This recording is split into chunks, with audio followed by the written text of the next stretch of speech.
Fuimos a visitar también a un tío, el único tío que le queda con vida a mi esposa, que ya está retirado, fue pastor durante muchísimos años. Él tuvo que salir de España cuando había persecución y se salvó de milagro. Se fue a Cuba a estudiar, allí conoció a la que después sería su esposa, y antes de aquellos años que después vinieron a Cuba, ¿verdad?, donde cambiaron tantas cosas, fue enviado por la Convención Bautista de Cuba como misionero a España, y abrió diferentes iglesias en España, en el norte de España, en el sur, concretamente en una ciudad muy bonita, donde yo estuve en el ejército, estuve en la ciudad de Cádiz, y esa iglesia que él había fundado muchísimos años atrás, resulta que un día de paseo entro a esa iglesia y estaba allí Elena, que había ido de vacaciones a esa iglesia. Fíjate las vueltas que da la vida, ¿no? Cuando uno va haciendo la historia no es consciente, pero cuando uno mira hacia atrás se da cuenta de cómo las piezas han ido encajando perfectamente cada una en su lugar, ¿verdad? Y nada ocurre por casualidad, aunque no entendamos lo que está sucediendo, pero el Señor siempre nos sorprende gratamente, ¿no? Entonces estuvimos allí con ellos unos días, fue muy lindo. Desde el año 98 no los veíamos. Esta es la sexta vez que yo vengo a Estados Unidos, pero esta vez es especial, es diferente. Y de ahí nos llevó un hermano en su coche, en su vehículo, nos llevó hasta Florida. Y allí estuvimos en Orlando, haciendo cultos, celebrando cenas en hoteles, conociendo también a muchísimos hermanos. Bajamos después a Miami, donde también fue un tiempo muy lindo, muy hermoso. Y ya que estábamos allí, pues cogimos el avión y nos fuimos hasta México. Y allí en México estuvimos visitando muchísimos hermanos y llevando a cabo una serie de reuniones y bautismos y presentación de niños y creo que también alguna boda, no me acuerdo. Y después de México pues cogimos un avión y nos fuimos a Las Vegas. En Las Vegas ya tenemos un local. Fíjense, el primer sitio de todos los Estados Unidos donde hemos abierto ya una iglesia presencial es en Las Vegas. Allá hay un grupo de hermanos en Sodoma y Gomorra, ya abrimos la iglesia. ¿Qué le parece? Donde abunda el pecado, sobreabunda la gracia. Ustedes no tienen iglesia en Las Vegas, ¿no? Nosotros sí les ganamos. No, broma. Y esto no es una competencia, ¿eh? Y después de Las Vegas nos fuimos en coche conduciendo un montón de horas hasta San Francisco. Nos encantó San Francisco. Me decía el hermano Jeremías, que es uno de los colaboradores, junto con otras hermanas que están aquí esta noche con nosotros, que ¿qué quería conocer de San Francisco? Y le digo, mira, yo quiero conocer de San Francisco dos sitios. Quiero ver el Golden Gate, el puente, que ahí hice un par de devocionales, no sé cuántos lo vieron. Estaba la mitad nublado, estaba con niebla, pero me hacía mucha ilusión de estar allí, ¿no? En el puente de San Francisco, ¿no? Y le dije, mira, y a mí me hace mucha ilusión, incluso hasta si me dejas allá dormir, me quedaría. Dice, ¿a dónde quieres ir? Digo, a la isla de Alcatraz. Y me llevaron a la isla de Alcatraz. Fuimos a la isla de Alcatraz, impresionante, tremendo. Bueno, esas cosas que uno tiene, ¿no? Que te hace ilusión verla, todo aquello. Yo fui capellán de una cárcel en Tenerife durante 7 años y me siento muy bien en las cárceles de visita, ¿no? Me refiero, ¿no? Y después de ahí bajamos a Los Ángeles. Estuvimos en la iglesia del pastor Arenas, que usted, pastor, lo conoce. Nos trató muy bien, su familia, la iglesia, extraordinario. Y de ahí ya cogimos un avión y nos venimos para acá. Y esta es la última parada del camino. Ya Dios mediante, el día lunes salimos rumbo a Madrid. Y en Madrid, después de unas horas, cogemos otro avión para Tenerife. Y ya la expectativa, porque mi hija mayor, que no ha venido con nosotros, Priscila, que algunos de ustedes a lo mejor conocerán, con su marido, pues están esperando su primer hijo y nuestro primer nieto. Yo no sé lo que se siente cuando uno es abuelo, pero bueno, ya veremos, a ver qué pasa. Ya veremos.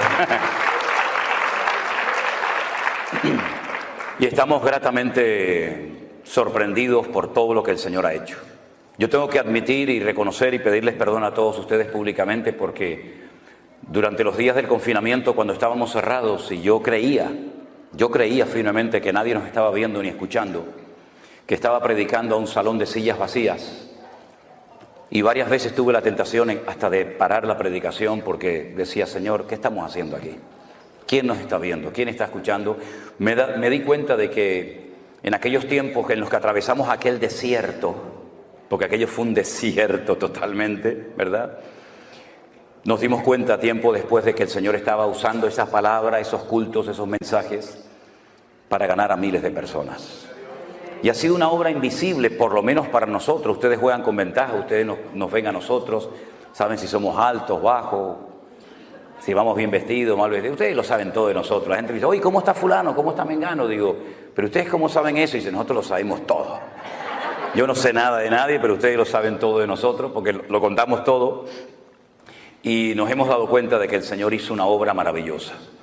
Para muchos el concepto en sí mismo de la iglesia virtual ya les choca, les sorprende, porque yo sé que no estamos habituados a hablar en esos términos, ni a ver el poder y el mover de Dios a través de las redes sociales como lo hemos visto y lo seguimos viendo cada día, pero realmente el Señor es increíble. Hemos cantado esta noche varias veces, cuán grande eres tú, cuán grande es el Señor. Y es que efectivamente nuestro Dios es mucho más grande de lo que tú te puedas imaginar. Ni nuestros cánticos, ni nuestras alabanzas, ni nuestros aplausos nos pueden hacer entender, por lo menos en este momento, mientras estemos en este planeta Tierra, lo grande y lo poderoso y lo magnífico que es nuestro Dios.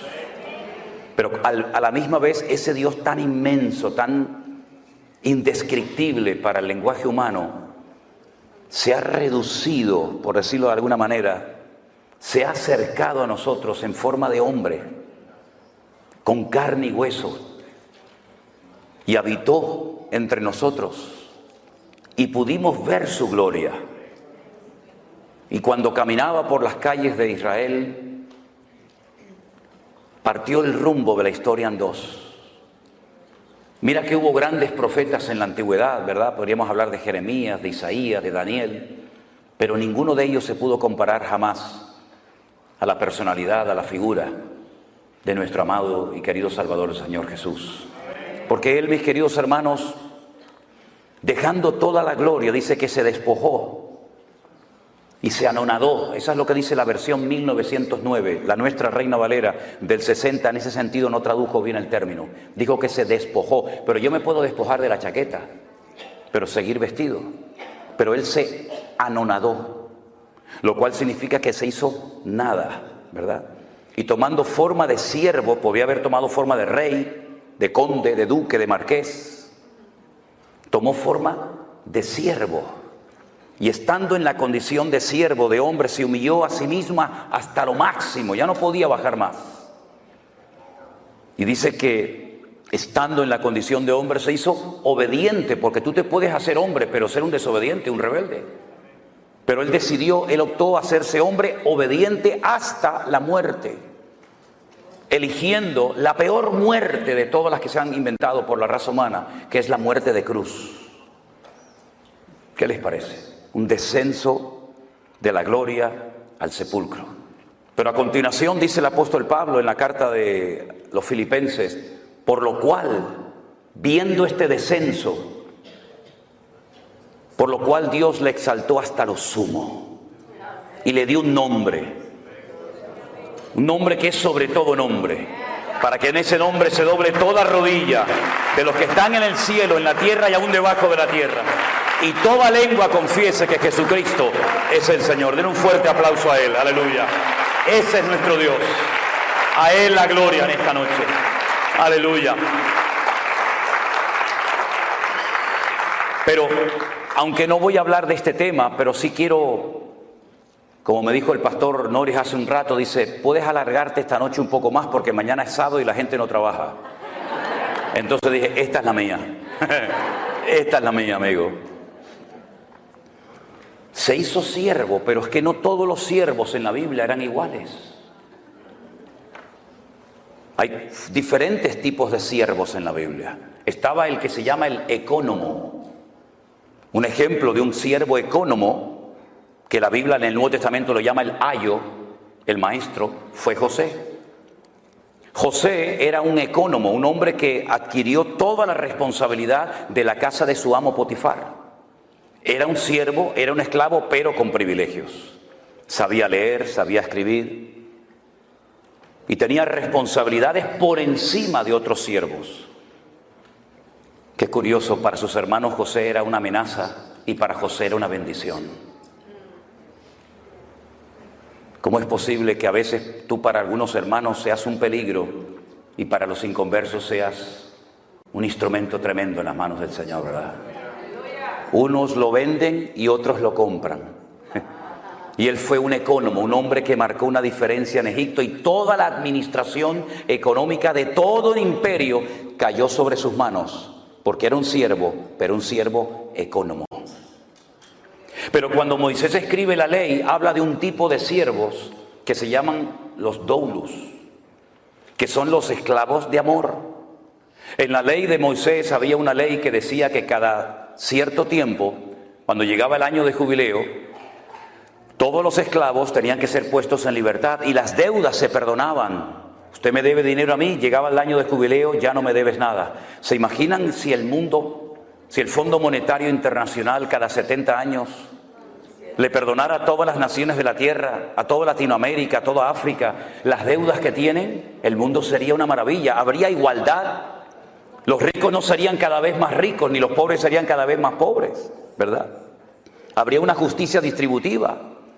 Y todos podríamos vivir en paz y sin la presión de no poder pagar ni siquiera los intereses de una deuda que jamás de los jamases se va a poder pagar. En Israel había una ley que era justa. Todas las deudas tenían que perdonarse cada 70 años. Y Jesús la mencionó en el Padre Nuestro. Perdónanos nuestras deudas como nosotros también perdonamos a nuestros deudores. Viene del año de jubileo. Y se le daba la posibilidad a los esclavos de irse, de empezar una vida nueva como ciudadanos libres. Pero corría la posibilidad, y de hecho ocurrió en varias ocasiones, esclavos que renunciaban voluntariamente a su libertad. Y para que sus amos no fueran acusados de explotadores, lo que hacían cuando un esclavo quería permanecer por el resto de su vida como esclavo, por amor y no por presión, su amo lo llevaba a la puerta de la ciudad donde se celebraban los juicios y las reuniones importantes y se tomaban los acuerdos, incluso hasta por escrito. Y delante de la presencia de 2 o 3 testigos de los ancianos de la ciudad, se le horadaba la oreja y se le ponía un zarcillo, se le ponía un pendiente. Y cuando tú veías a un hombre por la calle, hoy en día no, porque hay hombres que se ponen zarcillo y no saben ni lo que hacen más bien el ridículo, ¿no? Pero en aquellos días, cuando a un hombre se le ponía un pendiente, la gente decía: mira, este hombre pudo haber sido libre y rechazó a su libertad por amor a su amo. El tercer tipo de esclavo que había era el upereta, que es el que se menciona en el texto de Filipenses que les acabo de mencionar, tomando forma de upereta, tomando forma de siervo. Era el siervo de siervos, el que estaba en el escalafón, en el nivel más bajo, para limpiarle los pies a la gente que venía a la casa de sus amos. Eran los que los romanos ponían abajo en galeras, en aquellos barcos de remo que cruzaban el Mediterráneo, y allí bajabas pero no subías. Allí te encadenaban y morías reventado. Allí no había vacaciones, no había misericordia, no había descanso. Allí el que bajaba no subía. Por eso Pablo dice: Cristo bajó, pero Él subió hasta lo más sumo, porque el Padre lo elevó, ¿verdad? Después estaba el ayo. El ayo es el que menciona Pablo. Dice que la ley, la Torá de Moisés, fue nuestro ayo, es decir, fue como un instrumento que nos llevó para conocer a Cristo. Y una vez que conocimos a Cristo, la ley ya dejó de cumplir su función, ¿verdad? Y el ayo era el siervo culto que sabía leer, que sabía escribir, y se utilizaba para entrenar al heredero. Y dice que mientras el heredero estaba bajo el ayo era superior a él, pero cuando el heredero crecía, ya el ayo no tenía ninguna función, ninguna razón de ser. Entonces vemos cómo en la Biblia hay distintos niveles, pero no solamente de servicio, sino también hay niveles de fe. Había personas a las cuales el Señor le decía: grande es tu fe. En todo Israel no he encontrado a nadie que tenga tanta fe como tú. Pero sin embargo a otro de sus discípulos le dijo: hombre de poca fe, ¿por qué dudaste? Y dice que cada uno tiene que moverse según la medida de fe que ha recibido. Y hay diferentes operaciones, y hay diferentes ministerios, y hay diferentes manifestaciones del fruto del Espíritu Santo que mora en nosotros, y hay diferentes dones. Primera de Corintios 12, Romanos capítulo 12, nos hablan de los únicos dones que hay. A mí me llama la atención que a veces la gente dice: yo tengo el don de no sé qué. Yo digo: ¿y eso dónde está? Yo tengo el don de Dios. Eso no es un don, señora o hermana. Eso es una habilidad que usted aprendió. No es un don tocar la guitarra. Para aprender a tocar la guitarra usted tiene que estar años y sacar callos en sus manos. Eso no es un don. Eso es un talento, es una habilidad. Un don es algo que usted tiene de la noche a la mañana sin aprenderlo, sin adquirirlo. Pero un talento es algo que usted puede ir cultivando y desarrollando con el paso del tiempo. No, yo tengo el ministerio de limpiar la iglesia. Eso no es un ministerio. No me digan. No. Bueno, vamos a dejarlo ahí porque se van a enfadar conmigo algunos. Y yo no venía a hablar de esto esta noche. Cierre sus ojos un momentito, vamos a orar, porque yo creo que el tema que tengo esta noche para compartir con ustedes, que es un estudio predicado, creo que nos puede hacer mucho bien y espero que la palabra del Señor nos hable y nos ministre en esta noche. Yo voy a pedirle al hermano Luis, si es tan amable, hermano, venga un segundo. Haga una oración para que la palabra que el Señor hoy puso en mi corazón, que compartiera con todos ustedes, sea de bendición para la iglesia y para todos los que posteriormente la van a escuchar. Oramos, hermanos. Padre Dios, venimos delante de tu presencia, reconociendo, Señor, tu poder. Gracias. Gracias, Dios mío. Todo lo que tenemos y todo gracias, Señor. Por tus méritos, Señor. Aleluya. Te damos las gracias, Señor, porque enviaste al Espíritu Santo. Amén.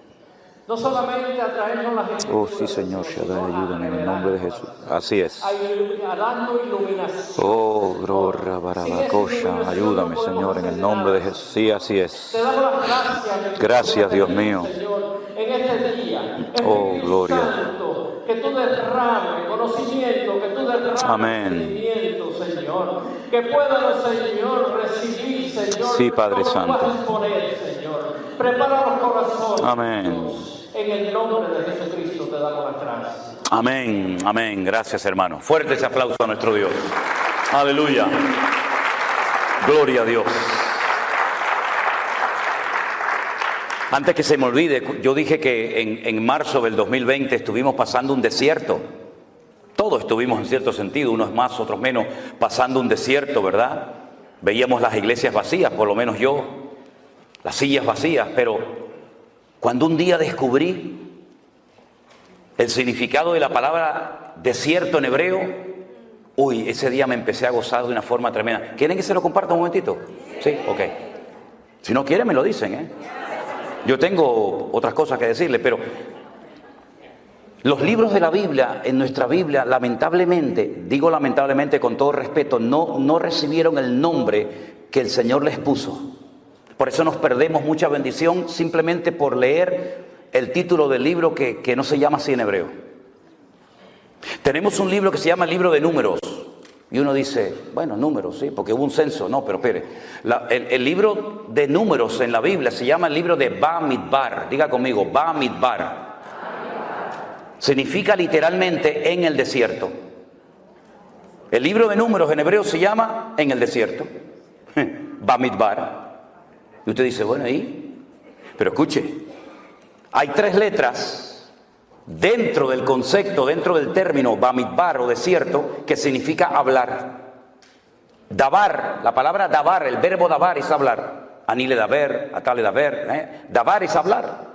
Y la palabra hablar está en el desierto, lo cual quiere decir que el sitio donde más habló el Señor fue en el desierto. Así que cuando esté atravesando un desierto, dele gloria a Dios, porque es el lugar donde más habló el Señor. Más que en Canaán, habló en el desierto. Gloria a Dios. Bueno, ahora nos vamos al libro de Bereshit, que es el libro del Génesis. Bereshit tiene 6 letras y son la unión del verbo bara, shit. Bara es el verbo crear, no hacer, crear. Shit es el número 6 en hebreo. Creó 6. Y en el libro de Bereshit, o en el libro de Génesis, en el capítulo 9, se relata una historia muy, muy interesante. Mientras buscan el texto, permítame decirles que si uno quiere analizar y estudiar uno por uno los 613 mandamientos que aparecen en lo que llamamos nosotros el Pentateuco, o el Humash en hebreo, que viene del número Hamesh de 5, la ley de Moisés, uno va a encontrar que hay exactamente 613 mandamientos. ¿Cuántos hay? Y todos los días, observando, conociendo la cultura de Israel, tú ves el 613 por todos lados. Por todos lados. Miren, cuando yo voy a Israel, y espero que algunos de ustedes, ya algunos me han dicho que van a ir conmigo este año, cuando ustedes llegan allí se van a dar cuenta que yo tomo mucho un zumo, un jugo, que es de Ramón, ¿cómo se llama? De granada. De granada. ¿Sabéis lo que es la fruta, la granada, no? Bueno, ellos parten la granada a la mitad, la meten así en una máquina, la exprimen y te dan un zumo de granada que a mí particularmente me gusta muchísimo. Las granadas de Israel, cuando usted las parte a la mitad y empieza a sacar las semillitas esas rojas que lleva dentro, las pone todas encima de una mesa, de un plato, de un vaso, y usted va a contar 613. Bueno, será casualidad, vamos a coger otra, pártela a la mitad, saca 613. Puede partir 1000 granadas y todas ellas tienen dentro 613 semillitas. Pero eso se ve por todos lados, por todas partes se ve. Y cuando uno analiza uno por uno los mandamientos, los 613 mandamientos, que son muy interesantes, pero te lleva años estudiar cuántos mandamientos hay en Génesis, en Éxodo, en Levítico, etcétera, etcétera, tú te das cuenta de que tú los puedes clasificar en grupos. Por ejemplo, hay un grupo de mandamientos que se dieron para recordar cosas del pasado. Esa es la finalidad de dicho mandamiento. Y ahí entrarían, por ejemplo, las fiestas de obligatorio cumplimiento para el pueblo de Israel, como subir a Jerusalén en la fiesta de la Pascua, en el mes de Aviv. Aviv, en hebreo, con V, es primavera, el mes de Aviv. Entonces dice, pero eso aparece en Tel Aviv. Claro, Tel es monte, Aviv es primavera, el monte de la primavera, ¿no? Entonces, en el mes de Aviv, entre marzo, abril generalmente, tienen que subir a Jerusalén a celebrar la fiesta de la Pascua. Y 50 días después, la fiesta de Shavuot o Pentecostés, y finalmente la fiesta de los tabernáculos. Y había un mandamiento que era para recordar cosas, el Shabbat. El único día de la semana que tiene nombre. En hebreo no hay lunes, martes, miércoles, no. En hebreo es día primero, día segundo, día tercero, día cuarto, día quinto, día sexto y Shabbat. Shabbat, Shevet, siéntate. Shevet, siéntate. Shabbat, quédate quieto, no te muevas. Eso es lo que significa, ¿verdad? Y hay mandamientos que son para recordar permanentemente cosas que Dios hizo. Hay otro tipo de mandamientos que no entran dentro de una lógica. Uno dice, bueno, ¿y esto por qué lo mandó Dios? No lo puedes entender, pero Dios lo mandó para probar tu fe y tu obediencia. Y ahí, por ejemplo, entra lo que se llama la paradumá, que es la vaca roja, la finalidad de la vaca roja, de la cual habla la Biblia en Hebreos y en Números. Ahí entra el no mezclar ciertos alimentos lácteos con cárnicos. Y uno dice, ¿y qué razón de ser tiene esto? Aparentemente ninguna, pero Dios está probando tu fe y tu nivel de obediencia.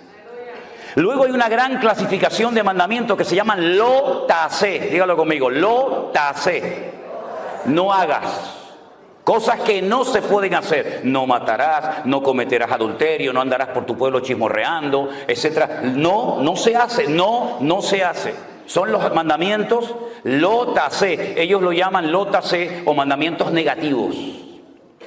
Y luego hay un gran sector de mandamientos que lo llaman ta'asé. Si lo ta'asé es no hagas, ta'asé, ¿qué es? Ahí está. Mira, ya saben hebreo, fíjate tú por dónde. Cosas que tienes que hacer. Hay cosas que tenemos que hacer y cosas que no tenemos que hacer. Entonces, cuando tú vas a la palabra de Dios, te encuentras que hay muchas cosas que el Espíritu Santo inspiró a los autores de la Biblia para que viéramos ejemplos a no imitar. No se escribieron para que tú hagas lo mismo, no. Se escribieron como advertencias para que tú no hagas ni digas lo mismo que dicho personaje hizo o dijo. Y hay otras parábolas, otras historias, otros relatos que se narraron y se escribieron para que nosotros siguiéramos el ejemplo e hiciéramos exactamente lo mismo. ¿Cómo podemos saber si lo que voy a leer es algo que tengo que hacer o no tengo que hacer? Por el resultado que produjo. Y en el libro del Génesis, capítulo 9, hay una historia de algo que no se tuvo que haber hecho, pero se hizo. Y el Señor la registró en las páginas de su palabra para que tuviéramos un ejemplo de algo que no tenemos que hacer los creyentes bajo ninguna circunstancia. Génesis 9, versículo 18. Dice la palabra así. Y los hijos de Noé que salieron del arca fueron Sem, Can y Jafet. Punto y coma, pon ahí, ¿sí o no? Y ahora me da una información, de los tres me da una información que no me da con el primero ni con el tercero. Me dice, y Can es el padre de Canaán. ¿Por qué no dice el versículo? Bueno, y fulano de tal es el padre de, no solamente de Can, solamente destaca, ¿se dan cuenta? Sem, Can y Jafet, destaca que Can es el padre de Canaán. Por algo será, lo vais a ver ahora. Versículo 19. Estos tres son los hijos de Noé y de ellos se llenó toda la tierra. Toda la raza humana desciende de ellos. Es un estudio muy interesante ver qué naciones descienden de Jafet, de Sem, de Can, ¿verdad? Pero no es el tema ahora. Después comenzó Noé a labrar la tierra y plantó una viña. ¿De dónde sacó esa viña? Si toda la tierra estaba anegada en agua, seguramente ya la tenía dentro del arca. Se llevó muchas semillas, no solamente animales. Se llevó muchas semillas, muchas plantas que posteriormente cuando él sale, las planta. Entonces él planta una viña y bebió del vino y se embriagó. Y estaba descubierto en medio de su tienda. Para los que no sepan, yo creo que esto es algo que todo el mundo sabe, pero simplemente a modo de información. Si usted planta una viña y usted coge las uvas y las pisa, y saca el jugo, el vino, si usted lo mete en una barrica de madera o de lo que sea, usted no tiene que meterle alcohol a eso. Eso fermenta y eso ya lleva el alcohol incorporado. Por eso cuando dice la gente, no, es que los discípulos y Cristo no bebían vino con alcohol, eso es mentira. Eso es rotundamente falso. Hay solamente dos formas, y yo he hecho una de ellas. Solamente hay dos formas de extraerle el alcohol, en este caso al vino, y es por un proceso químico que se hace en un laboratorio y se extrae el alcohol de una copa, de una botella de vino, o por envasado al vacío. Si usted no le extrae el alcohol al vino y si usted no lo envasa al vacío, eso que usted pisa sí o sí lo va a ver que hierve y al poco tiempo eso tiene alcohol. Eso es así. Y entonces Noé lo que hace es que planta una viña y se ve que, porque esto que leemos en unos minutos, esto llevó mucho tiempo, plantar una viña, crecer, ¿verdad? Plantarla, cultivarla, pisarla, elaborarla, eso llevó mucho tiempo, pero la Biblia te relata condensadamente la historia y dice que él bebió de ese vino, se embriagó y estaba totalmente descubierto en medio de su tienda. Ya en el tiempo del Génesis el Señor había cubierto la desnudez de Adán y Eva. Y lo que hace es que se descubre. Cuando ya el Señor había establecido el principio de que ya el hombre no podía andar por ahí desnudo, sino cubierto. Aunque me llama la atención que la ropa se inventó para cubrir, pero hay algunas personas que usan una ropa que lo que hace es que lo descubre. Pero bueno, eso es un tema para otro día. Can, vuelvo otra vez a decir, padre de Canaán, ya es la segunda vez que lo dice. Ya es la segunda vez que lo dice. Y Canaán no existe. Existe Sem, Can, Jafet. De momento Canaán no está por ningún lado, pero dice que Can fue su padre, vio la desnudez de su padre y lo dijo a sus hermanos que estaban fuera. Fue con el chisme. Fue con el cuento a sus hermanos. Oye, papá está borracho, está desnudo en la tienda. ¿Y por qué no te callas la boca y lo tapas? Para que no se entere nadie. ¿Por qué estás divulgando? ¿Por qué estás extendiendo esto? ¿Esto qué edificación va a traer a la familia? Ninguna. Tápalo, cúbrelo y que haya la boca y aquí no ha pasado nada. Pero no, él va, divulga, cuenta el chisme a sus hermanos. Y entonces sus hermanos, Sem y Jafet, tomaron la ropa, la pusieron sobre sus propios hombros y andando hacia atrás, cubrieron la desnudez de su padre, teniendo vueltos sus rostros y así no vieron la desnudez de su padre. En el texto en castellano, en español es imposible captar esto, pero si usted lee este texto en hebreo, el texto nos da a entender que Can intentó hasta abusar sexualmente de su padre. Es como cuando muchas veces me dice, pero bueno, ¿con quién se casaba la gente? Caín, ¿con quién se casó? Bueno, el texto hebreo escribe una partícula, unas letras, que cuando usted lee y nació Caín, en el hebreo dice y otro más. Eso no se tradujo al castellano. Y nació Abel y otro más, u otra más, puede ser masculino o femenino. En este caso el texto en castellano no nos lo relata. Yo sé que para algunos puede ser una sorpresa, pero cuando usted lee el texto en hebreo y lo analiza letra a letra, palabra a palabra, usted se va a dar cuenta que no solamente se rió de su padre, no solamente fue con el chisme y con el cuento a sus hermanos, sino que incluso quiso hasta abusar sexualmente de su propio padre. Es durísimo lo que estoy diciendo. Fíjense lo duro que es que después en la ley de Moisés se establece, no puedes ver la desnudez ni de este, ni de este, ni de este, ni de la otra, ni de otro, ¿verdad? Y lo establece claramente. Y entonces dice que ellos cubren la desnudez de su padre. Y me llama mucho la atención, déjenme que les lea este versículo que dice, tenemos una hermana pequeña que no tiene pechos. Usted dice, ¿usted está leyendo la Biblia? Sí, claro. Estoy leyendo en Cantares capítulo 8, para que no se asusten. Tenemos una hermana que no tiene pechos. ¿Qué haremos de nuestra hermana cuando pregunten por ella? Bueno, tal vez tenía un defecto, tal vez era falta de desarrollo, de madurez, pero van a preguntar por ella y van a decir, ¿a la niña qué le pasa? ¿Qué le pasa al niño? No, le pasa algo, ¿no?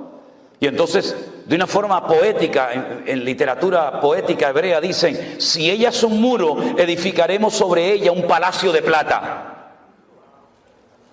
Y si fuera una puerta, la guarneceremos, la adornaremos con tablas de cedro. En otras palabras, vamos a hacer todo lo contrario a lo que hizo Can, que fue con el chisme y con el problema, el pecado que había cometido su padre.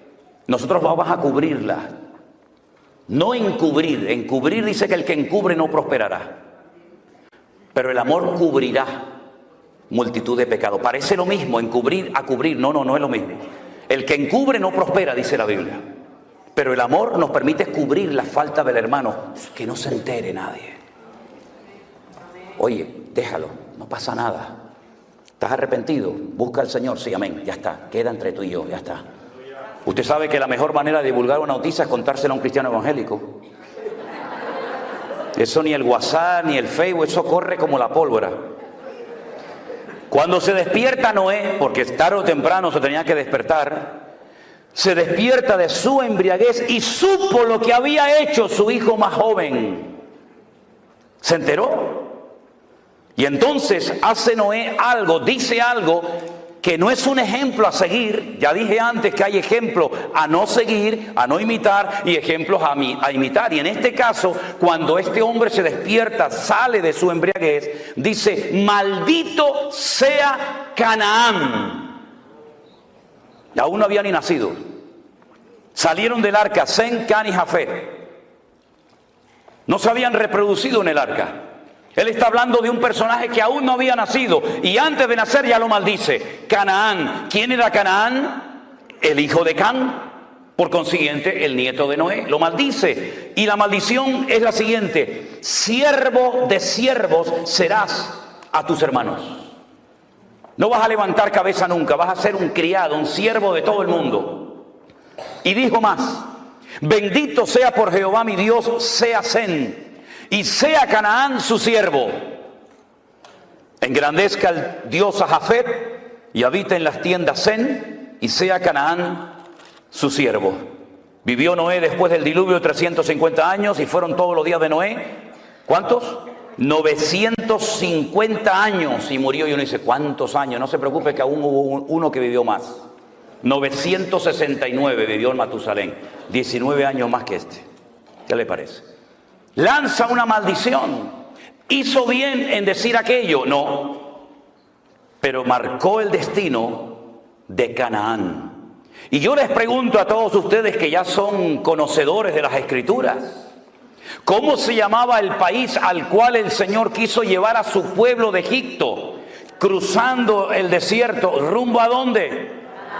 A Canaán. Qué curioso, ¿no? La gente de ese país, los cananeos, que no eran originarios de Canaán, por ejemplo, los filisteos vinieron de Europa. Sí, los famosos filisteos, los enemigos acérrimos del pueblo de Israel y de David y de Saúl, eran de la isla de Creta. la que después pastoreó, ¿se acuerdan? La iglesia en Creta, Tito. Ellos fueron de Creta y ocuparon toda la costa mediterránea de Israel, de tal manera que ellos controlaban el comercio que entraba y salía. Ellos todavía en aquellos tiempos dominaban las 5 ciudades de los filisteos. Por eso ahora entiende por qué David cogió 5 piedras. Porque ellos controlaban desde, apréndanse estos 5 nombres: Gaza, Ashkelon, Asdod, Ecrón y Gat. ¿Lo dice conmigo? Gaza, Ashkelon, Asdod, Ecrón y Gat. Entonces, ¿este de dónde es? No, este es de Gat. Dame 5 piedras por si acaso vienen los 4 detrás y me los cargo también a los 4. ¿Qué te parece? No era por si fallaba la puntería, no, yo le voy a acertar porque es tan grande que es imposible no darle. Es por si vienen los otros 4, el de Gaza, el de Askelón, ya de paso también ya los paso y me los llevo. Ahora fíjense qué interesante. Allí estaban los filisteos, allí estaban los moabitas, los amonitas. Allí estaban todos los cananeos cuando el Señor quiso trasladar a su pueblo de la esclavitud a una tierra de maldición. Y uno dice, pero los cananeos eran malditos, ¿por qué Dios no los llevó a otra parte del mundo? Porque el Señor quería que su pueblo cambiara la tierra y no que la tierra los cambiara a ellos. Porque nosotros somos de este mundo, vivimos en este mundo, pero no somos de este mundo. Y no es el mundo el que tiene que afectar y cambiar la vida de la iglesia, sino la iglesia cambiar las modas y la corriente de este mundo. Y cuando la iglesia no se mete en el mundo se mete en la iglesia, que es lo que lamentablemente ha sucedido. Entonces encontramos que los cananeos están bajo una maldición. Todos los cananeos, por supuesto el primero Canaán, pero luego todos los demás. Qué curioso.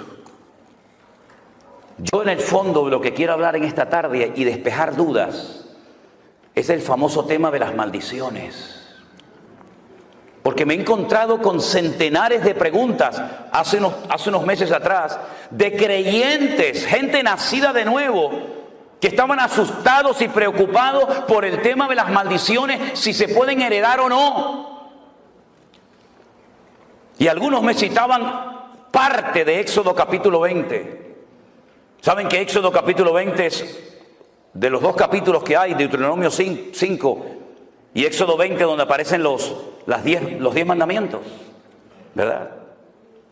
Y el Señor le dice que al pueblo de Israel que Él visita la maldad de los padres sobre los hijos hasta la 3ª y 4ª generación.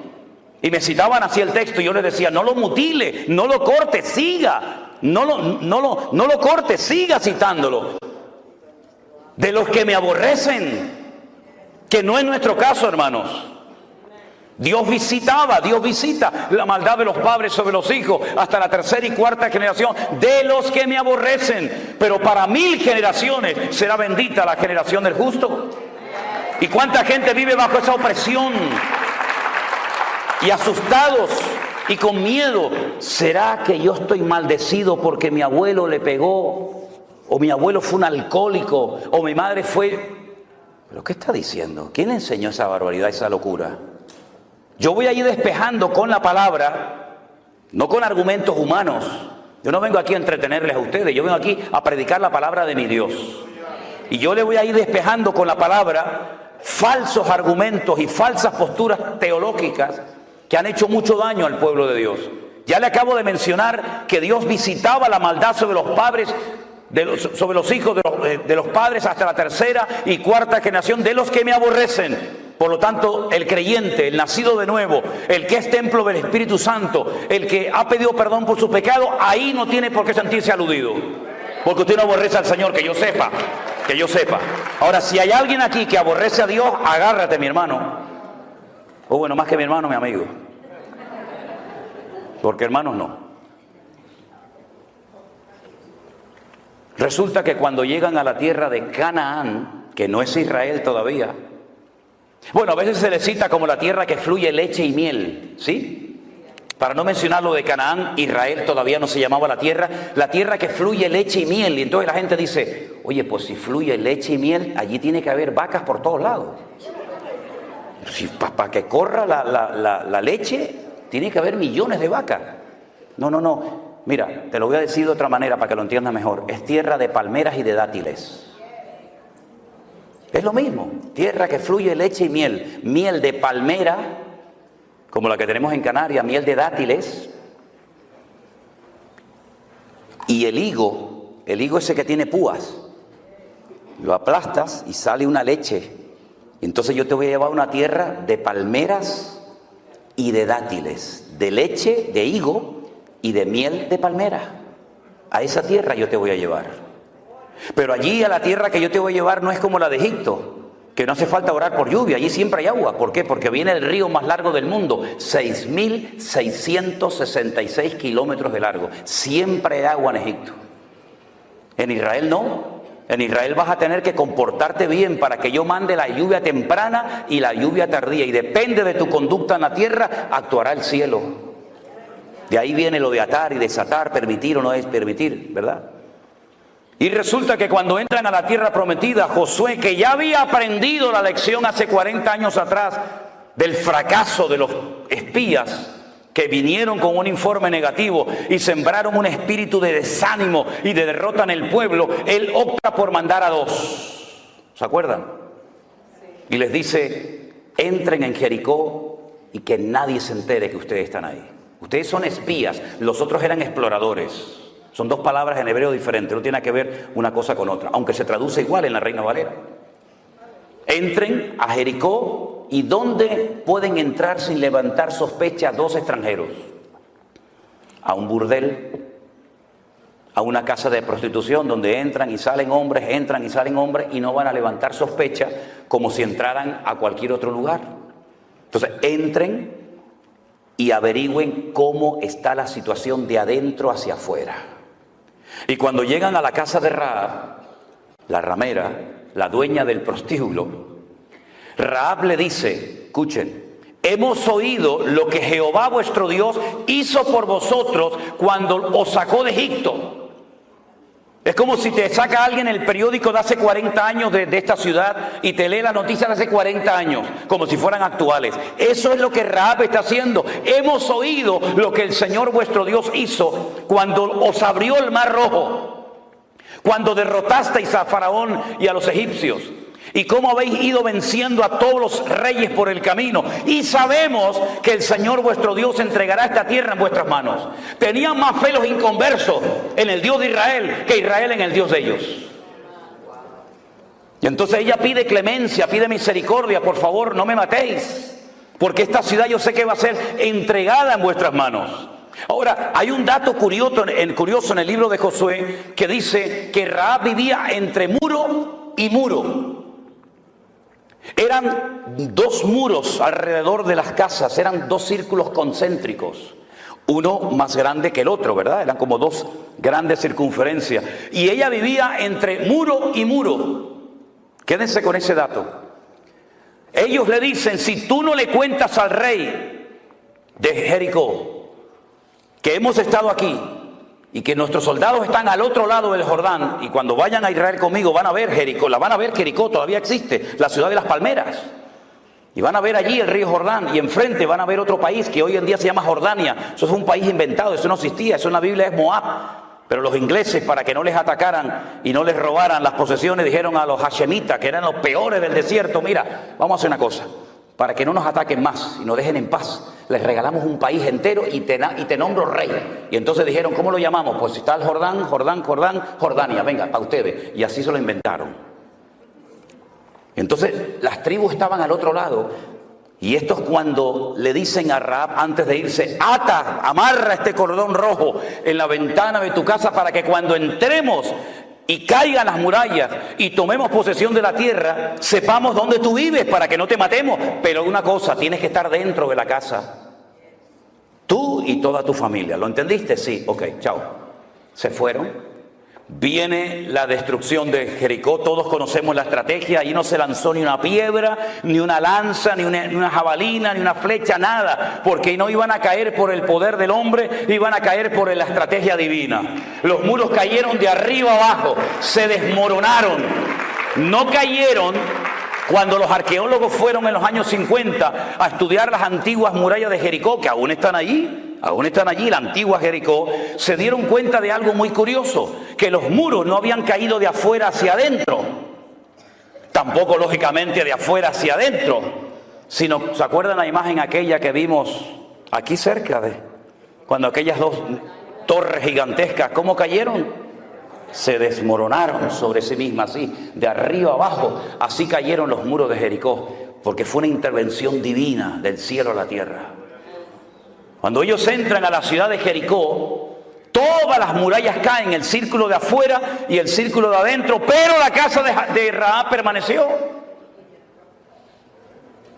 Porque caerán a tu lado 1000 y 10.000 a tu diestra, mas a ti no llegará, por cuanto has puesto tu confianza en Jehová tu Dios. Fuerte ese aplauso a él. Dios la cuidó, aleluya, porque Dios cuida de la vida de su pueblo. Bendito sea Dios. Recuerden, ella es descendiente de Canaán, y Canaán que estaba bajo la maldición de Noé. Maldito sea Canaán. ¿Cómo eran los cananeos? No tengo tiempo de explicar todo, pero fundamentalmente tremendamente idólatras, salvajes, sin misericordia, sin piedad ninguna, y una promiscuidad sexual sin precedentes, terribles. Todo valía, sin especificar detalles, todo valía en la cultura, en la idiosincrasia, en la mentalidad cananea. El sexo era lo más importante en la vida de esa gente, y lo mezclaban con la idolatría, y tenían a Baal Peor y tantos dioses que, bueno, que si yo les digo cómo los adoraban, nos terminaríamos todos escandalizando en esta noche. Esta mujer se convirtió, diríamos en un término cristiano para que nos entendamos, y ella dice en la Biblia que se casó con uno de los espías, que se llamaba Salmón. No que se casó con un pescado, a ver si me entiende. Cuidado. Se llamaba Salmón. Y se convirtió y formó parte del pueblo de Israel. Y al poco tiempo queda embarazada. Y tiene un hijo que se llamó Obed. Y Obed crece y tiene un hijo que se llamó Booz. Y Booz se casó con Ruth, y tuvo un hijo que se llamó Obed, Isaí, David, Judá y todas las tribus de Israel. Y uno ve que aquella maldición que venía desde los tiempos del diluvio se cortó definitivamente, hasta el punto que en la genealogía de Mateo capítulo 1 aparece Rahab como antepasada del rey David y como uno de los antepasados del Señor Jesucristo. ¿Por qué? Porque Él rompe toda maldición y ahora nos lleva de gloria en gloria, de victoria en victoria y de triunfo en triunfo en el nombre del Señor. Él cortó la maldición de Noé. Lo único que lo puede cortar es una genuina y auténtica conversión a Cristo. De modo que si alguno está en Cristo, nueva criatura es. Las cosas viejas pasaron, he aquí todo es hecho nuevo. Y dice Ezequiel capítulo 18, verso 19, venga conmigo, ¿tiene su Biblia a mano? Ezequiel capítulo 18, verso 19. Mire lo que dice la palabra de Dios. ¿Por qué no leen algunos de estos textos? Parece que los arrancaron de sus Biblias. Si dijereis, ¿por qué el hijo no llevará el pecado de su padre? A ver, que me lo expliquen, ¿por qué? Porque el hijo hizo según el derecho y la justicia. Guardó todos mis estatutos y los cumplió. De cierto vivirá, que fue lo que hizo Rahab. Era una mujer bajo la maldición de Noé, estaba maldita, pero ahora ella se ha convertido, guarda los estatutos del Señor, cumple la palabra y dice, y de cierto vivirá. El alma que pecare, esa es la que morirá. El hijo no llevará el pecado del padre, ni el padre llevará el pecado del hijo. La justicia del justo será sobre él y la impiedad del impío será sobre él. ¿Cuántos dicen amén? En otras palabras, ahora entienden la absurda pregunta que los discípulos en Juan capítulo 9 le hacen al Señor cuando ven a un ciego de nacimiento y le dicen al maestro: Señor, explícanos esto, para que este muchacho naciera así, en esta condición que nunca ha visto, porque hubo gente que vio y perdió la vista y la recuperó. Pero hubo personas como este de Juan capítulo 9 que nunca había visto. Entonces explícanos, Señor, ¿quién pecó, este o su padre, para que este haya nacido ciego? Siempre especulando, siempre tratando de buscarle las cuatro patas al gato, ¿verdad? Siempre tratando de buscarlo, ¿verdad? De complicarnos la vida. Y el Señor le dice, no, no es así. No es que pecó ni este, ni su padre, sino que este nació ciego para que la gloria del Señor hoy se manifieste en él. Y veáis que hay poder en el nombre del Señor para cambiar vidas y desgracias. Y cuando Juan, que estaba allí, oye esta explicación, y el Señor le pone en su corazón escribir un evangelio, lo hace de una forma extraordinaria, magistral. Él dice que, lo dice incluso en el evangelio que escribió, que muchas cosas hizo el Señor y muchas cosas dijo el Maestro que no todas se escribieron. Él dice, dando su opinión personal, pienso que si se hubieran escrito todas las cosas que dijo e hizo el Señor, no cabrían los libros en el mundo. Pero estas se han escrito para que creyendo en Él tengáis vida eterna. Y entonces lo que hace es que analiza y ve todo el ministerio de Jesús. El hombre más cerca del corazón de Dios en el Antiguo fue David. Y el hombre más cerca del corazón de Cristo en el Nuevo fue Juan. El único que le dijo, ¿quién es, Señor? Yo no te voy a entregar. Todos dijeron, ¿quién? ¿Seré yo? ¿Seré yo? ¿Seré yo? Yo no sé que yo sé que no soy. ¿Quién es, Señor? El único que se recostó sobre Cristo y oyó el latido del corazón del Maestro. Él vio todos los milagros del Señor Jesús, todos. Incluso se llevó a María, su madre, como encargo en la cruz, ¿se acuerdan? Las conversaciones que habrá tenido con ella. Pero entonces él dice, de todo lo que el Señor hizo, yo voy a escoger 7 solamente. Y no lo llamó milagros, lo llamó señales, marcas en el mundo espiritual.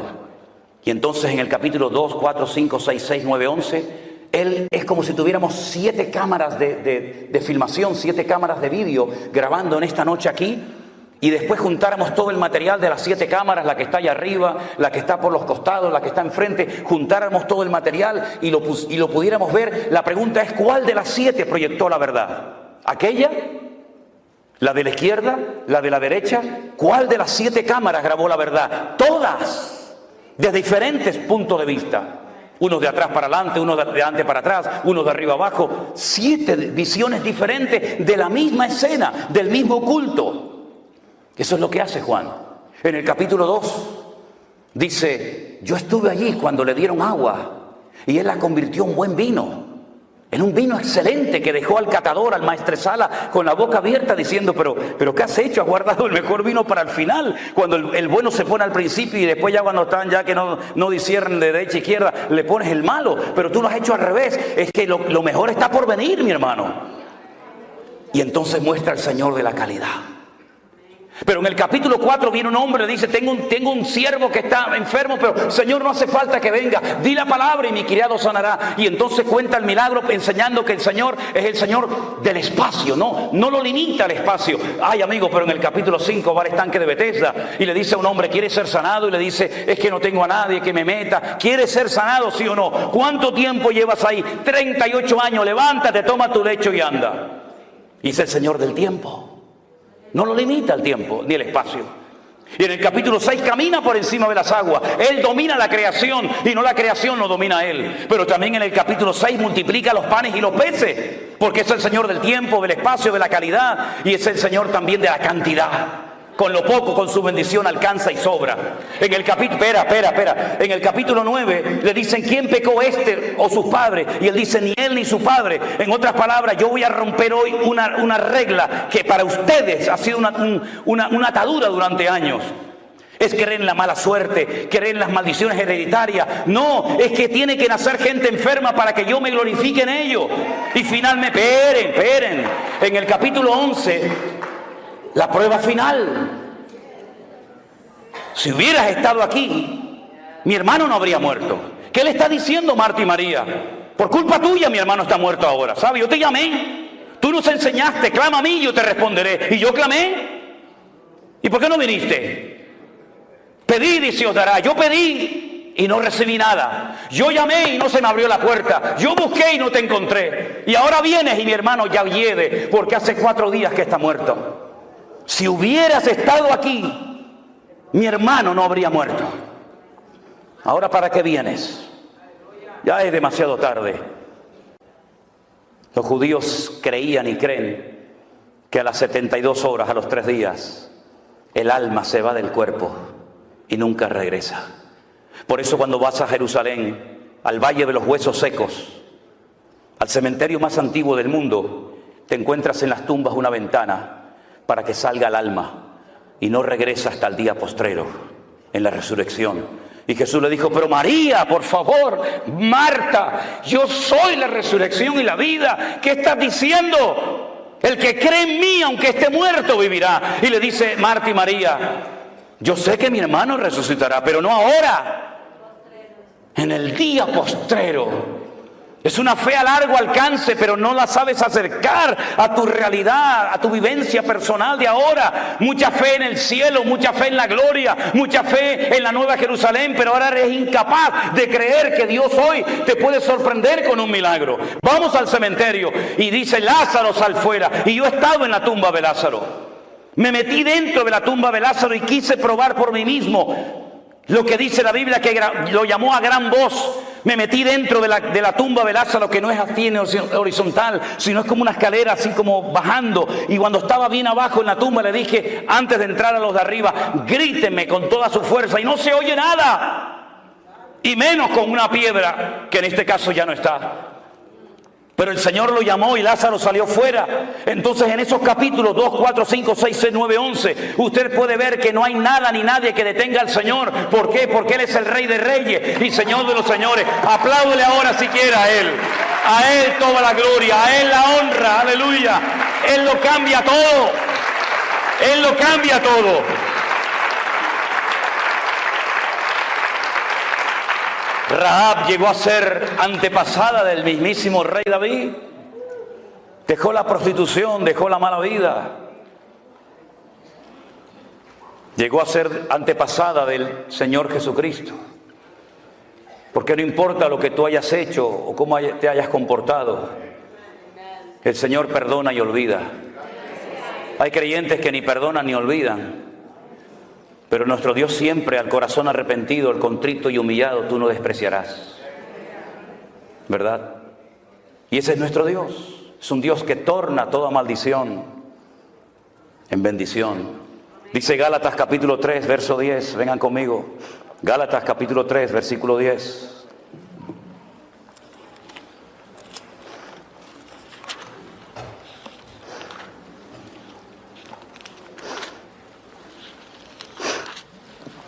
Porque todos los que dependen de las obras de la ley están bajo maldición. No es nuestro caso, ¿verdad, hermanos? Los que dependen de las obras de la ley están bajo maldición. ¿Por qué? Porque la ley dice, maldito todo aquel que no permaneciera en todas las cosas escritas en el libro de la ley para hacerlas. ¿Usted quiere vivir según la ley? Inténtelo. Vaya, ya empiece. Si usted es capaz de cumplir una ley perfecta de 613 mandamientos, siendo un ser humano imperfecto, finito y limitado, inténtelo.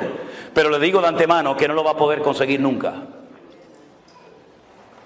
Nunca lo va a poder cumplir. Porque si quisiera incluso hoy en día decir, yo prefiero vivir según la ley y no según el cristianismo, según el evangelio, hay más de 430 mandamientos que no va a poder cumplirlos porque no hay templo en Jerusalén. Y todos ellos dependen de que hay templo en Jerusalén. Pero si quiere intentarlo, allá usted.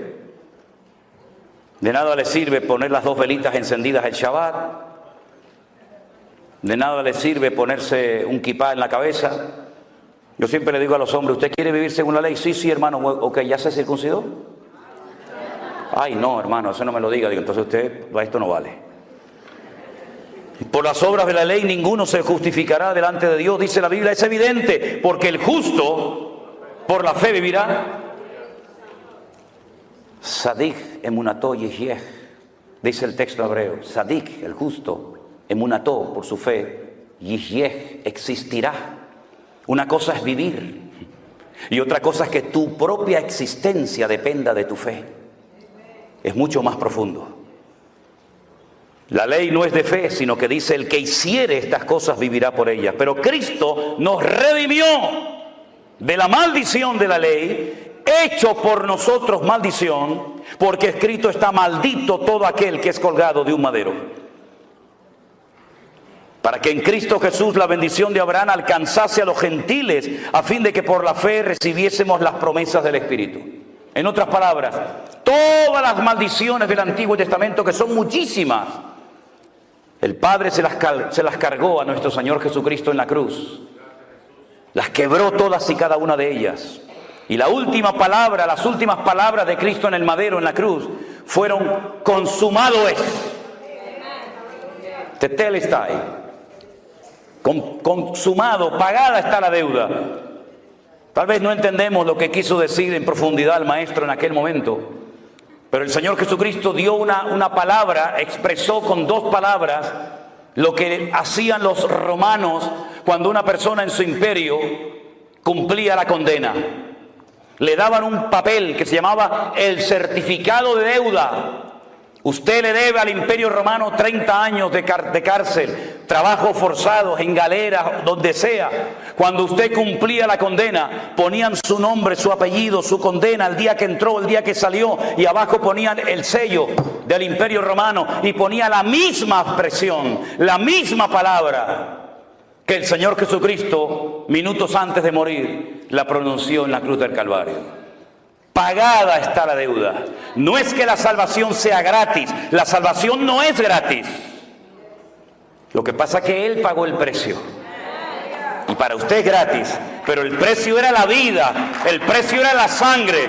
Y es gratis para mí, pero no fue gratis para Él.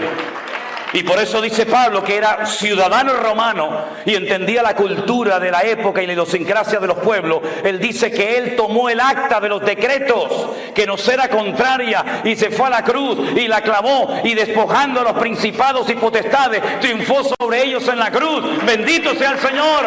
No le debemos nada. La deuda está pagada. No hay maldición, no hay nada que a usted lo separe del Señor. Un versículo más. Primera de Pedro capítulo 3, verso 9. Primera de Pedro capítulo 3, versículo 9. Un texto también muy interesante a tener en cuenta. Dice así la palabra del Señor. Bueno, vamos a leer del 8. Finalmente, sed todo de un mismo sentir, compasivos, amando fraternalmente, misericordiosos, amigables. Verso 9. No devolviendo mal por mal, ni maldición por maldición, sino por el contrario, bendiciendo, sabiendo que fuisteis llamados, ¿para qué? Para que heredaseis bendición. ¿Para qué hemos sido llamados nosotros? Para heredar bendición. Si mis antepasados fueron terribles, yo no tengo culpa de ello. Yo no voy a tener que rendir cuenta por la vida de ningún antepasado. Yo tendré que rendir cuenta delante del Señor por mi vida propia. Y es muy fácil decir: no, es que yo soy así porque mi padre era así. No, usted es así porque usted quiere ser así. No le eche la culpa a su padre. Incluso fíjense lo que les voy a decir: no es que el diablo me tentó, es que el diablo llega hasta donde usted le deje llegar.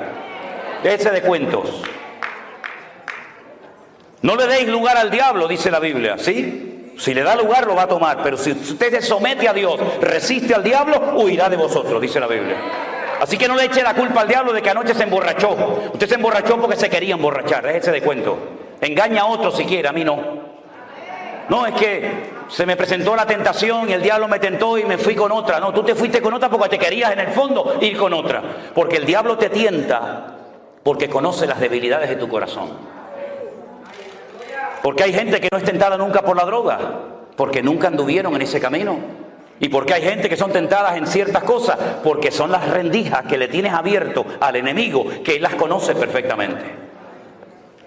Y cuando estás rodeado de luz, cuando estás en medio del campamento de los santos, cuando estás entre los hermanos, el enemigo ni se te ocurre acercarte. Pero en el momento en el que bajas la guardia y en el momento en que nadie te observa, si tu corazón no es limpio, no verás a Dios, porque dice la Biblia que solamente los limpios de corazón verán a Dios. Pero no quiero terminar este estudio, este mensaje, sin citar el famoso versículo de: pero hermano, y si no damos el diezmo, no estamos en maldición. Sí, ya sé que es de Malaquías, ¿eh? Gracias por recordármelo, ¿eh? Dicho sea de paso, el último libro de nuestra Biblia es el libro del Antiguo Testamento. ¿Cuál es? Malaquías. En hebreo no. En hebreo son los mismos libros que los nuestros, pero el orden es diferente. ¿Y por qué los judíos quitaron a Malaquías del último libro del Antiguo Testamento, de la Tanaj, como lo llaman ellos? Y pusieron Segunda de Crónicas. Porque cuando usted termina de leer el Antiguo Testamento, dice la palabra maldición. Y para no terminar de leer la Biblia, el Antiguo Testamento, mencionando la última palabra maldición, lo ponen en otro sitio para no terminar con la palabra maldición, sino con el nombre Israel. Porque la palabra Israel es muy interesante porque termina con una letra que se llama la letra Lamed, que es la equivalente a la L nuestra. Y cuando usted empieza a leer la Biblia desde el principio, la primera letra que se encuentra es una letra que se llama la letra Bet, que significa casa, y son 4 preposiciones, pero bueno, es la letra Bet. Entonces yo empiezo leyendo la Biblia con la letra Bet y termino el Antiguo Testamento con la letra Lamed y la junto las dos y dice Lev, corazón. Cuando termino de leer la Biblia he conocido y he penetrado en el corazón de mi Dios. Ahora, mis queridos hermanos, me han preguntado muchas veces que usted está en contra del diezmo. No, yo no estoy en contra del diezmo. ¿Usted quiere dar el diezmo? Délo. Pero si usted no da el diezmo, usted no se va a ir al infierno.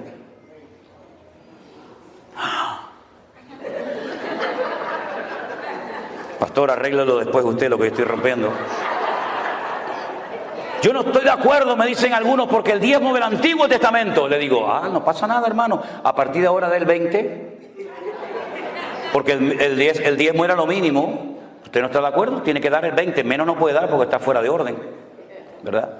Pero mire, hermano, yo le voy a decir una cosa. Cuando el pueblo de Israel entró en la tierra prometida con Josué, el Señor le dijo a Josué, hay que repartir la tierra a esta gente. Toma medidas de la tierra, a cordel, toma medidas, ¿verdad? Y echen suertes. Era el sistema en la época. Echen suertes y a ver, ¿a dónde le toca a Simeón? Al norte, venga, vete para el norte. Desde aquí hasta aquí, desde aquella montaña hasta esta piedra, esto es tuyo, ahí te queda.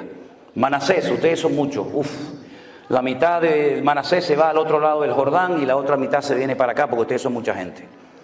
Adán, mira, Adán como son pequeñitos, llévalos para arriba, para el norte, allí en los altos del Golán, allí está Adán.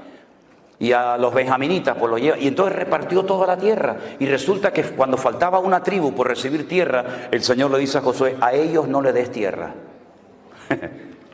Los levitas, y dijeron, no, yo soy vuestra tierra, dice el Señor. Entonces si no puedo sembrar, si no puedo tener animales, si no puedo dedicarme a la agricultura, a la ganadería, entonces ¿de qué vivo, Señor? Dice, no pasa nada.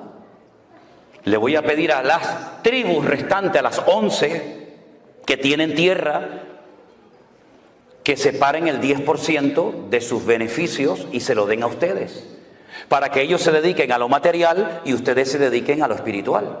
Claro, cuando el pueblo estaba en obediencia, alineado con el Señor, los levitas vivían de maravilla, porque imagínate, te venían vacas, te venían ovejas, te venía de todos los productos de la tierra, pero cuando bajaban la guardia, cuando se iban en pos de los dioses, los levitas lo pasaban mal. Pero el diezmo se creó por Dios porque es la ley más justa que existe, porque nadie da más que nadie. Si usted gana $10,000 y su diezmo son 1,000, está dando exactamente lo mismo que el que gana 1,000 y da 100. Los dos han dado en proporción a su ingreso. Han dado el 10%. El que tiene más da el 10 y el que tiene menos da el 10. Es exactamente igual. Pero fue una ley para cuidar de una casta sacerdotal llamada los levitas. Eso cuando dicen, oye, no, es que los que están en alabanza son los levitas. Se levita los que cantan. Esta de la República Dominicana, el otro de Japón, el otro de Venezuela, va a ser un levita este. Eso no tiene nada que ver, no esté mezclando las cosas, porque eso sale mal. Mire, entonces los levitas vivían del amor y de la generosidad, ¿verdad? Y del corazón solidario del resto de sus hermanos. Pero fue una ley para mantener, no para extender. Es decir, con el diezmo cubrimos los gastos. Con el diezmo las familias de Leví están cubiertas.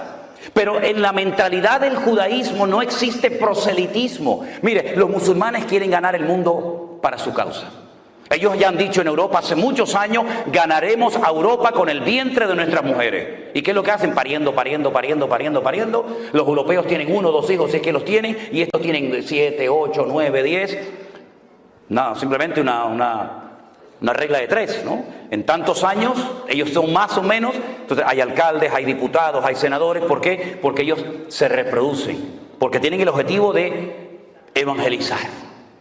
Los cristianos también tenemos el objetivo de ir por todo el mundo y predicar el evangelio. Los budistas, todas las religiones, todas las sectas del mundo quieren ganar gente, quieren ganar adeptos, quieren ganar clientes, llámalo como quiera, para su causa, menos los judíos.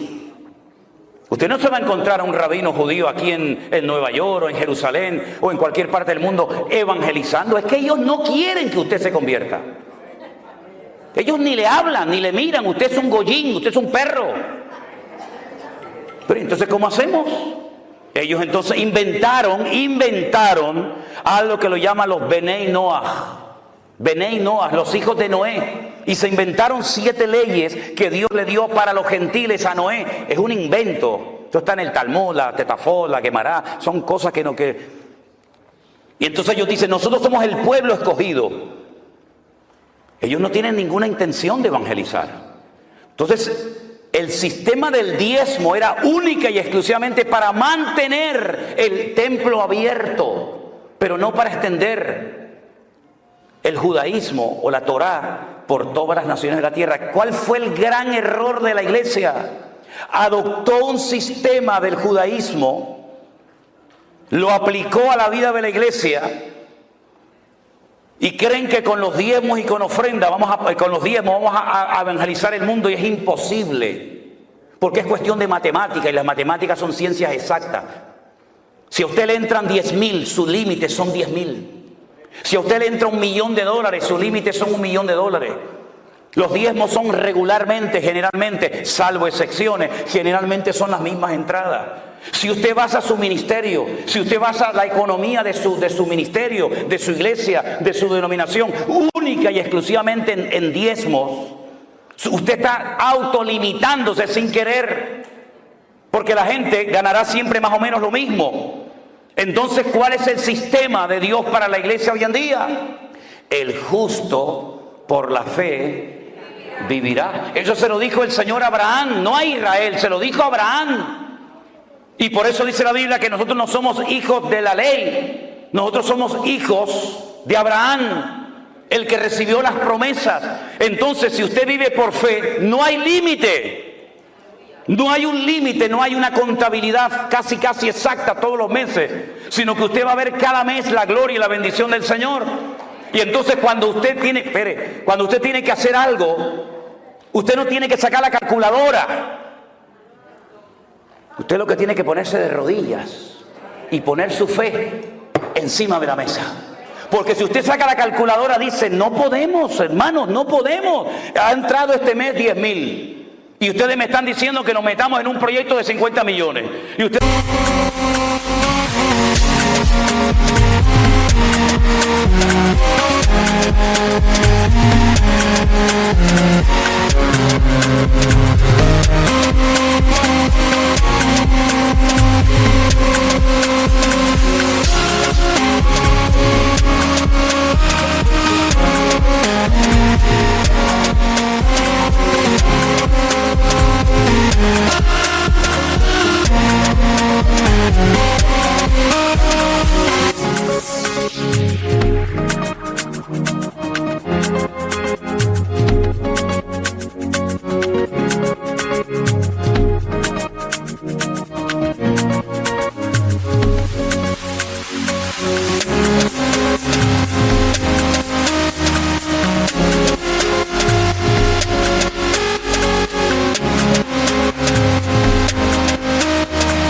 diciendo que compremos un avión y que ustedes me están diciendo, entonces no cuadran los números.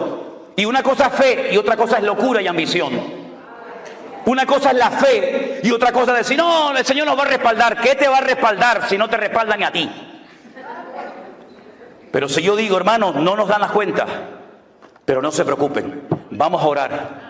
Y el Señor nos va a sorprender. Y entonces el Señor comienza a sorprenderte como lo hizo con nosotros, que sin diezmos y sin ofrendas recibimos en los 2 meses de confinamiento ofrendas generosas de todo el mundo, que jamás en nuestra vida nos podíamos imaginar cómo el Señor usando a gente que no conocíamos.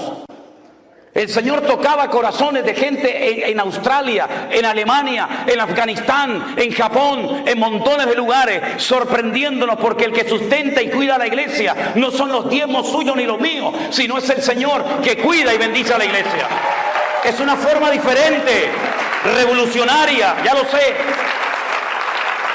Pero algunos dicen, bueno, está muy bien su explicación, está muy bien, como me dijo a mí un pastor, yo te entiendo, Manolo, lo que quieres decir, pero yo no tengo esa fe. Y le dije, pues tienes un grave problema, querido. Porque yo tengo la obligación como pastor de despertar, de desafiar a mi pueblo. Y la Biblia me dice a mí como pastor, ese versículo no es para ti si eres oveja. Ese versículo es para mí como pastor. Y para los pastores que estamos aquí presentes. Imitad la fe de vuestros pastores. Yo no tengo que imitar la fe de ustedes. Son ustedes los que tienen que imitar la fe de vuestros pastores. Y para poder imitar la fe de unos pastores, uno tiene que ser el botón de muestra, el punto de referencia de lo que yo intento decirle a la iglesia. Porque no solamente cuando predico soy consciente que transmito información, y es una tremenda responsabilidad, sino que transmito mi forma de ser, transmito mi espíritu, y permita el Señor que transmite la fe de tal manera que hay gente recién convertida que tiene fe para creer y ver cosas del Señor, que gente que lleva toda la vida en la iglesia ya no tienen esta fe. Còn gã điên tình ta đã để đông qua chẳng thể trong câu chuyện kể không đổ hết ra bể sống suy cho cùng thì trong tình yêu ai không tỉnh táo là thua khúc đàn tranh vào lúc tàn canh hối thúc vàng anh chui vào tay áo nhà vua. Em tình yêu không cần nhiều, chỉ một tình yêu tức là vĩnh hằng. Ngày nào đời cho ta biết tình là cay đắng. Trong tình yêu thì 1 cộng 1 là tất cả, nhưng 2 trừ 1 thì bằng không. Bắt đầu từ nụ cười lớn lên với nụ hôn và kết thúc bằng giọt nước mắt. Ai yêu cũng nói mình đi cùng con đường, nhưng quên rằng đường thì có nhiều bước ngoặt. Nhìn sao đôi chân vẫn không ngừng bước vậy, tìm sao đôi mi vẫn không ngừng ướt vậy. Nghìn lời hứa hẹn không như mình ước vậy, chìm trong mọi thứ nguyên vẹn của trước đây. Anh đã coi em như thể là điều duy nhất, là cái người đã khiến nước mắt anh rơi một chiều đi mất, là cái người khiến suy nghĩ của anh phải nhọc nhằn nhiều, khiến anh mang trái tim bên lề dù cho không được bằng kiều. Đốt hết cả những lá thư tay, giọt lệ nào giờ hóa mưa bay. Biệt danh cũ đã xóa chưa hay vẫn giữ lại vì bận quá chưa thay. Vương vấn một chút nào không, lạnh lẽo những phút vào đông. Vòng tay nào ôm em ấm, thay thế anh để em sao lòng. Có hay chăng một gã điên tình muốn tìm yên bình với thuốc và bia. Không gian chỉ có riêng mình, gã cô độc thức rất là khuya. Không thể cùng nhau suốt kiếp, vì không thể cùng nhau vất vả. Luôn yêu em theo cách trung thành, trước là sau tất cả. Por eso, mis queridos hermanos, si algo grande ha hecho el Señor en este tiempo de confinamiento y posterior, es romper muchas estructuras. Estructuras de denominaciones que funcionaron pero que ya no van. Estamos en unos nuevos tiempos, la palabra es la misma, el evangelio es el mismo, el mandato es el mismo, el Espíritu Santo es el mismo, pero Dios se está moviendo de formas diferentes en la tierra. Y hemos podido ver una cosecha de almas en 2 años que no habíamos visto en 40 años de servicio al Señor. Porque nuestra confianza no está en lo que tenemos, porque no tenemos nada. Algunos dirán, bueno, ahora que les está entrando tanto dinero a ustedes con ofrendas y con Facebook y con YouTube, este hombre será un millonario. Ahí está el tesorero de la iglesia, ahí está Armando. Pregúntenle a él cómo vive Manolo y Elena y sus hijas. Nosotros no tenemos propiedades, ninguna. Yo llevo ganando el mismo sueldo que me paga la iglesia hace 22 años. No vivo como un millonario. Miren mi ropa, miren mi casa, miren cómo vivimos. Yo no tengo anillo, yo no tengo cadena, yo no tengo nada. Este reloj me lo regaló una hermana en Israel cuando estuve. No estoy en contra de nada de eso. Pero yo sé que a mí me miran con lupas miles de personas. Y yo en lo que pueda evitar, intentaré evitar excesos, abusos y estupideces que no sirven para nada, sino para dar un mal ejemplo a las congregaciones. No se fije en el predicador cuando predica. Fíjese en el predicador cuando se baja del púlpito. Y sobre todo mire a la familia del que predica. Porque de nada sirve que uno aquí arriba te aplaudan y te quieran y todo eso, si luego tu vida es un desastre a nivel personal y familiar. Hermanos queridos, vivamos en la libertad gloriosa de los hijos de Dios. Ninguna condenación hay para los que están en Cristo Jesús, los que no andan conforme a la carne, sino conforme al Espíritu. Cierra tus ojos en esta noche, mi querido hermano. Podríamos hablar mucho más de muchas cosas, pero como dice el refrán, al buen entendedor, con pocas palabras le basta.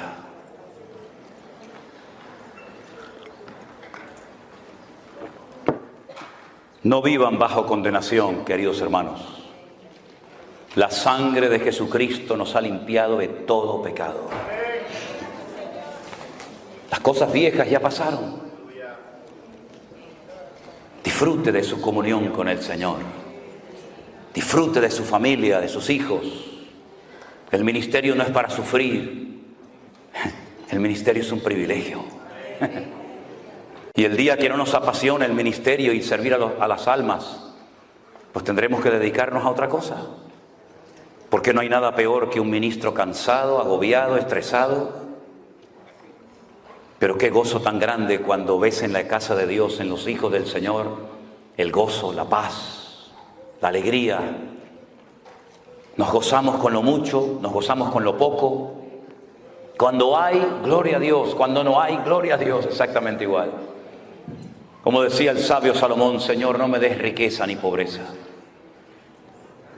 Porque si me falta, capaz robo y peco y blasfemo tu nombre. Y si me das demasiado, capaz que me olvido y me aparto de tus caminos. Manténme del pan necesario. Dios es tan bueno que nos da el pan nuestro de cada día. Nos da ropa, nos da salud, nos da comida.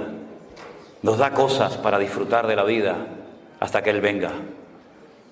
Hermanos, marquemos una diferencia en esta ciudad.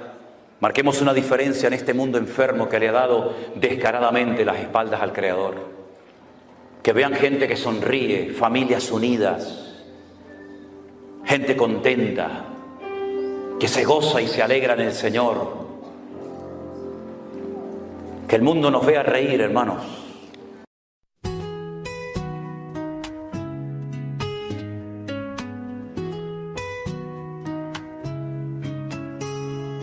Incorporate rhythmic bass lines and gentle drumming to establish a groove, while adding horns and strings to enhance the depths and richness of the sound. Focus on crafting a relatable and uplifting message that resonates with listeners, inviting them into an intimate and warm musical experience. Incorporate with a relaxed yet engaging rhythm.